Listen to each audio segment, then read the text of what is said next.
everyone. So welcome back to Cambridge Coaching Institution. I hope you all are well.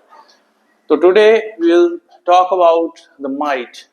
Might का अगर बोले तो might मतलब तो ताकत भी होती है, शक्ति भी होती है, ठीक है, जैसा हम ऑल माइटी बोलते हैं, है ना। और माइट मॉडल के रूप में भी प्रयोग किया जाता है। अब इसका यूज इसमें कैसे होता है, how to use this as a model, so just think about that. इसका अपन पैटर्न देखेंगे तो देखिए, सबसे पहले हमने देखा कि माइट एक मॉडल है तो इसके साथ में वर्ब का फर्स्ट फॉर्म आ रहा है, क्लियर। माइट बी के साथ में वर्ब का आईएनजी फॉर्म आ रहा है। जैसे हमें पता है कि बी का जो फॉर्म है वो यूज करेंगे तो हम आईएनजी भी लगा सकते हैं। माइट के साथ में हैव का यूज हमने किया तो वर्ब का थर्ड फॉर्म लगाया, क्लियर।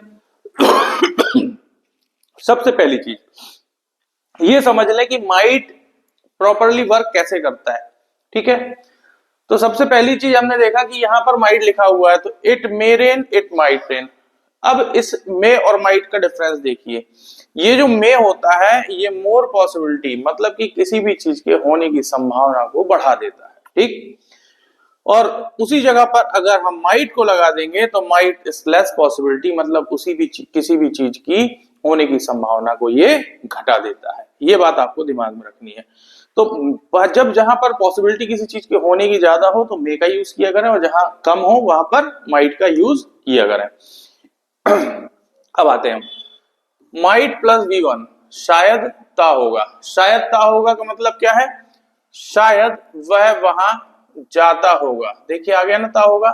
जब ऐसे सेंटेंसेस को आप ट्रांसलेट करेंगे तो कैसे करेंगे, तो आपको सिंपल सा लिखना है, वह के लिए ही सब्जेक्ट आ जाएगा, माइट वर्ब का फर्स्ट फॉर्म एंड देयर।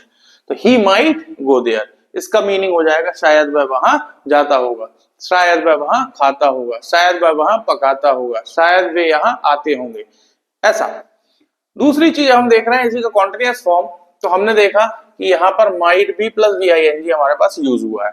तो माइट बी प्लस VING को हमने यूज किया तो माइट बी प्लस VING का इधर का मतलब निकलता है शायद रहा होगा।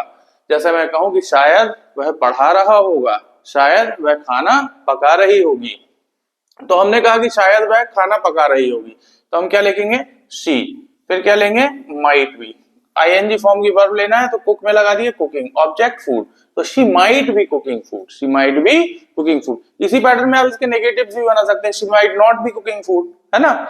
तो ये चीज इसको अपन ऐसे यूज करेंगे, किस अर्थ में, शायद रहा होगा के अर्थ में।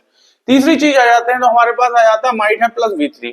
माइट हैव प्लस V3 की अगर हम चर्चा कर लें तो दिमाग में रखना है कि इसका मीनिंग होता है शायद चुका होगा। शायद चुका होगा मतलब कोई चीज की कंप्लीशन, है ना। यहाँ पे कॉन्टिन्यूअस पैटर्न में था और यहाँ पर आ गया परफेक्ट पैटर्न में। तो शायद चुका होगा मतलब माइट हैव प्लस V3। अब कोई भी कहीं पर भी आपको शायद चुका होगा लगाना है तो आप कैसे यूज करेंगे, शायद उसने अपनी पत्नी का कत्ल किया होगा, शायद उसने अपनी पत्नी का कत्ल किया होगा।